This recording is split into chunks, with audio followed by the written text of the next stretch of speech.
Hi, Gemini. Welcome to your May 2020 Astro Updates. It's Raina here. So, happy birthday. For those of you who are born in May, happy solar return. And there is a new moon in an early degree of Gemini in the month of May. So, new moons are not always going to be in May. Obviously, it depends on what degree, but this month there will be one in May. But I think that the big news is that there are three planets that are retrograding, and one of them, Venus, is actually retrograding in your sign. So, I will get to that. I'm going to try to do this chronologically for you. And so, we start the month with the Sun in Taurus, which is your 12th house. And I'm recording this on April 21st when the Sun has recently gone into Taurus. When the Sun goes into your 12th house, Gemini, you feel, I can't say for sure you're going to feel like this, but you can feel rather how would you say it, dragged down? You may feel run down. You may feel like tired and also emotionally withdrawn. And this is because the 12th house is ruled by Pisces and its ruler Neptune, and is the monk's house, is the house of going within, meditation, and things of that nature. So it's not, dreams, it's psychic, it's not about, party time and things like that. So we can call it a hibernation period for the month before your solar return. And this is a good time to state that this reading is for both Gemini Sun and Gemini Rising, but it is general, and you have to have the exact degree of Sun and Rising to construct a solar chart or a natal chart that is going to be more precise for the transits. But it doesn't mean that this is completely worthless, because they will be right. Some of them will be correct for you, and also eventually you will see a lot of these transits play out. Maybe not in the same time frame. If you would like a natal chart interpretation along with the transits for the next 12 months that or some of the transits that may be important for your life's journey in the next solar cycle, you can check below this video from my website link, and you can see what I offer in that regard. But this will at least give you some idea. So this is, because you're an air sign, Gemini, you may be this may be kind of a time where until the sun goes into your sign on the 20th of May, where you're feeling a little bit more withdrawn, and usually Geminis are social butterflies. So just kind of like bringing it into that perspective. On the 7th, there is a full moon at 18 degrees of Scorpio. Scorpio is your 6th house. The 6th house is the house of work, service to others, your health. It's also the house of your daily routine, which simply means how you organize your time every day. And it's funny because I always thought that was kind of weird, because I thought, well, why does that even matter? And when I started working for myself, I have really come to realize that this is a big deal. And even if I was working for somebody else, I think that your schedule is super important, because sometimes people are, especially if they are pressed for time, they may believe that they don't have free time maybe to take classes or training, something that betters themselves, or to start their own business on the side. And because they feel like, oh my gosh, I have all these obligations or things going on. And when you really, really start to look at what you have going on. You can see how some of it may be because you're just having priorities that are things that are not no longer important for you. And this could even be people that you deal with. And you have perhaps outgrown those relationships, but for some reason you think that you have to put time into them. Or watching television, it's like, or kind of surfing the internet. That's totally something that Gemini would do. And it's amazing how much time you can fritter away doing these things. And not to say that you don't need downtime, that's a given, but it's like when you really start to kind of track your habits, you may notice that you're wasting a lot more time than you thought. So with the full moon here, something could come to completion. Because this can be the workplace, you may find out something that is going on in your workplace, because the full moon can bring out secrets. And sometimes people are kind of going around behind other people's backs in the office place and, causing mischief because of their own insecurities. So suffice it to say, finding out about these things is super important, because they indicate who's doing what and who to trust, who not to trust. This can also be like ending a particular job, or even getting a promotion, getting a raise, because the full moon can bring recognition. And this can be, receiving, the full moon is when things come to fruition. So if somebody is working hard at their job and then all of a sudden they get this boost to their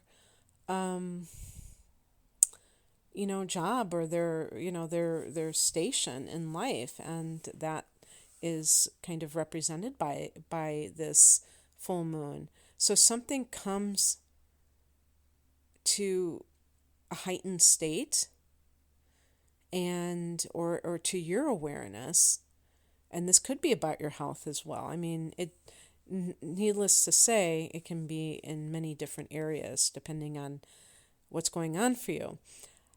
On the 11th, your ruler, Mercury, goes into your sign. So you've had Mercury in the 12th house, which is kind of weird to say the least. Mercury wants to communicate, but in the 12th house, it's communicating in symbolism. It's communicating in psychic hits or dreams, or when I say psychic hits, I'm talking about maybe intuitive knowing, but not necessarily well articulated, because the 12th house isn't really rational. It's spiritual, but not rational. And so that can sometimes indicate that a person is in this place where they're not really able to communicate in a linear fashion. And when Mercury goes into your first house, it's like you're aligned with yourself, and especially since it's your ruler, it's like you gain a piece of yourself back. Now, when the sun comes into your sign, then you'll really feel you'll be raring to go. But when Mercury is in the first house, you're able to convey who you are and what you stand for. And this can be helpful if you're interviewing for a job. Let's say that you've ended a job and that full moon is indicating that. Then Mercury in the first house is a great way to promote yourself. The first house is the house of the self. And also if you're dating, letting people know what you're all about can be really a good thing. On the 11th, on the same day, Saturn goes retrograde at 1 degree of Aquarius in that 9th house, which is the house of the higher mind. So Saturn is just has just started its transit in Aquarius, which is a fellow air sign. But it's going to go retrograde, and it will be in Capricorn, back in Capricorn in your eighth house in July. It will only go back into Aquarius in December. So for most of the rest of this year, you're going to have Saturn in another sign, in the former sign. But right now, Saturn is retrograding in your ninth house. And this means that anything that you have been working on that has some kind of higher educational angle for you, this could definitely be the case, being that you are a natural professor, a natural teacher, I should say, or disseminator of information. The ninth house can be publishing too. And so this can be something where you have to maybe go over some things and make sure that they are really rock solid.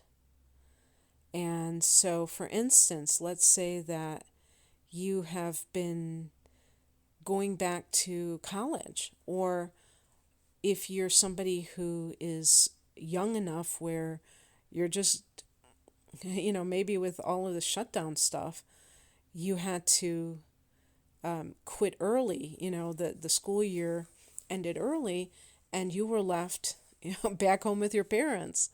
And that made you think, am I on the right track?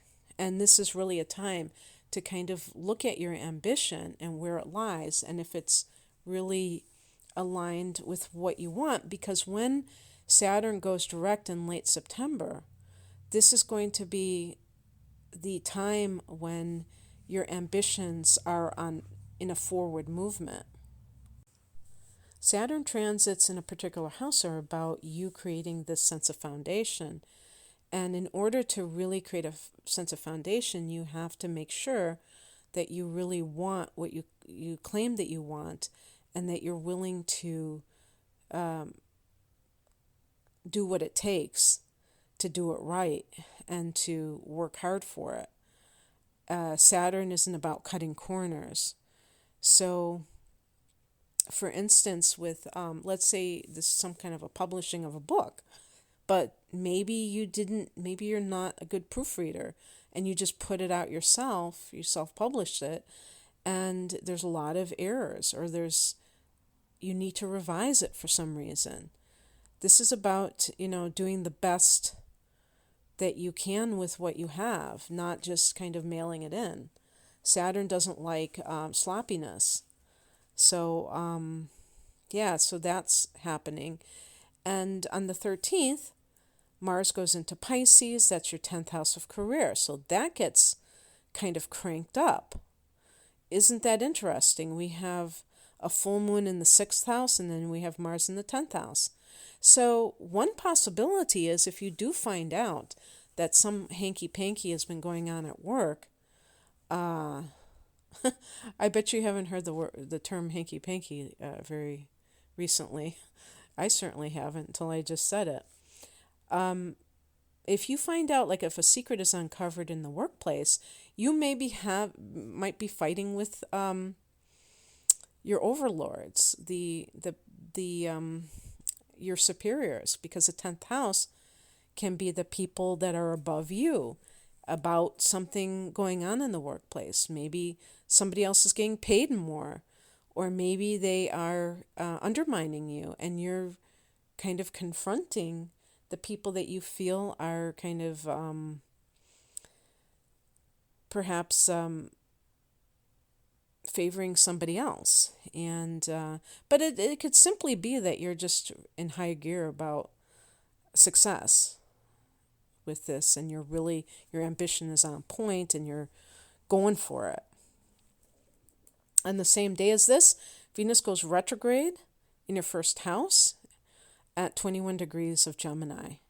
So Venus in the first house can be,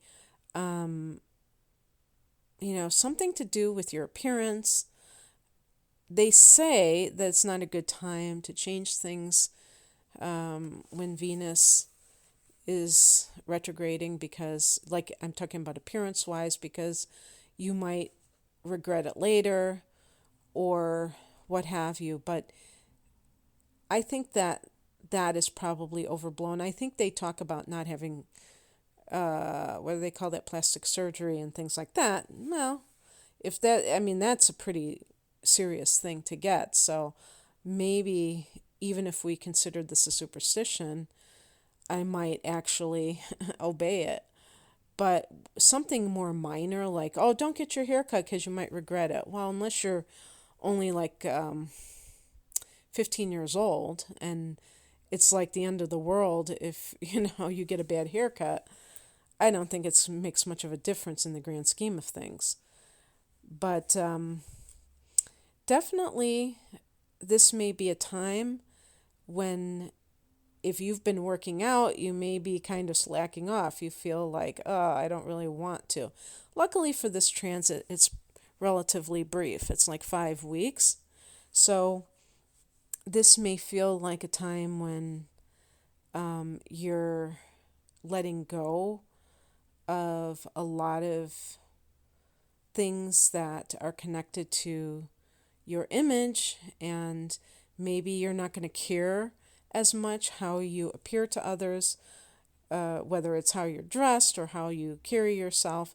Because Venus, when Venus is direct in the first house, it gives you a certain aura and it gives you a certain, appeal. But this may make you just be like, I don't care.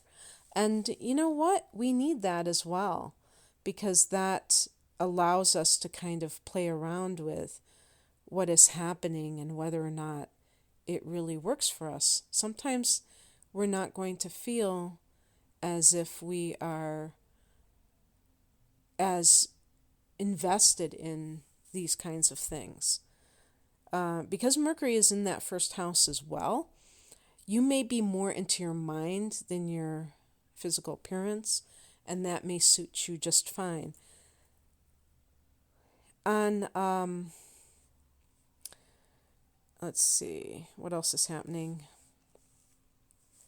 On the 14th, Jupiter goes retrograde, so this is the very next day at 27 degrees of Capricorn in the 8th house, where you have like a loaded house full of transits. Pluto's transiting there. I don't think, I think, yeah, Mars went into Pisces, so that's done with. What else? Jupiter's in, okay, that's what we're talking about. But Pluto and Saturn will be going back. The North Node is here. Oh, actually, the North Node. Oh, I didn't put that down. Oops. Yeah, the North Node is going into your sign on May 5th. So that's like a big deal at 29 degrees of Gemini, by the way. So it starts at the last degree versus the other signs starting at the first degree. Or 0 degrees, obviously. So that's important because the North Node can be determining certain things may be happening for you in the next 18 months. Certainly change is indicated because they're connected to the eclipses, and there will be eclipses in your opposite sign Sagittarius this summer, and then in late November in your sign. And starting that eclipse cycle, but also just in general, like feeling like destiny is calling you. So, yeah, I already put out Taurus's video and I didn't mention that. Oopsie daisy. Oh well, I will in the future. So, Jupiter in the 8th house. The 8th house can be other people's money. Retrograde, kind of like really your values as they relate to, or your life philosophy, how you think about these things as it's connected to shared resources. So if for some reason there has been some kind of inheritance issue, and perhaps it's kind of like, when Jupiter retrogrades, there might be something that is delayed. Not sure if it will really affect you because it's not an inner planet, but if it does shake out that way, know that it's temporary. But you may have to like think, is this worth it? You know, yes.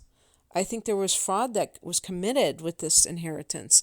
Someone or some people are trying to get more than their fair share. They're trying to cut me out of it or what have you.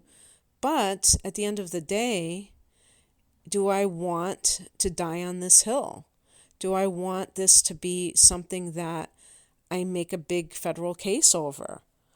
Or can I allow the wishes of the person who died to be honored? So I'm, kind of thinking specifically about cases where you may not have gotten, let's say it's with brothers and sisters, and you may not have gotten what you felt you were deserving because it was not equally distributed. And you might have reasons why you think that somebody poisoned the well against you. But at the end of the day, if that's what you were given, it might not be worth hiring a lawyer over, just on the monetary level. And it might not be worth getting upset about, because you might realize that, well, this was what the person wanted. And even if I think that person was manipulated somehow, that was their wishes. And if I want to honor their wishes, I have to accept whatever they initially gave. And this is something that I have familiarity about. So this is why I'm, making kind of a big deal about it. But sometimes, even if you feel like, oh man, this is not fair, you can still feel like it's the right thing to do on the spiritual level. And that can give you peace, which is really what you're looking for if you think about it. And the other thing too is, if you're engaging in any kind of metaphysical studies, which might be indicated at this time, this may be kind of like reflecting on exactly what you believe in. Because even though you're taught certain things, you might not resonate with it. And the 8th house is astrology and the tarot, the occult, if you will, and esoteric kind of studies. And just because you're interested in those things doesn't mean you're going to necessarily vibe with it in the way that the people discussing it, vibe with it. And I have certainly found that to be the case myself, where I don't feel like sometimes astrology is used in the best way. Even when people have a lot of knowledge of predictive techniques and everything like that, I think it can get into a rabbit hole situation where, you just keep going further and further and complicating things and acting like everything is predetermined. And I don't think that that's the best use of astrology. But that's just my opinion. And that's because of my philosophy. So yours may vary, mileage may vary. And this is what it's all about, is like developing your own philosophy and rethinking it. On the 22nd, we have a new moon at 2 degrees of Gemini in your sign, obviously. So those of you who are born, right around May 20th or 22nd or something like that, you might be feeling this the most because it's going to be in conjunction with your sun. Some of you who are, born later in June, it's really far away. You're actually going to be closer to the new moon in Cancer, because that's going to be at 0 degrees of Cancer, and that will form a conjunction with your sun. Some people don't realize that conjunctions don't have to be in the same signs. If your Gemini is at 29 degrees of, I said your Gemini, if your sun or rising is at 29, 28 degrees of Gemini, the solar eclipse in Cancer on June 21st is going to be in conjunction with your sun or ascendant. And that's going to be much more valid for you than this new moon. But this one is valid regardless. And this is talking about your new solar cycle. So definitely make some wishes about things that you would like to manifest in the next year when you have your solar cycle. And really believe that this is possible for you. Don't just do it as some kind of an exercise, but treat the things that you strategize on and write on as a blueprint, as something that you can go back to the rest of the year. And all of those things that you would like to bring into 3D reality. So anyway, I hope that you enjoyed this, Gemini. And if you'd like a private reading, the link is below. Take care. Bye.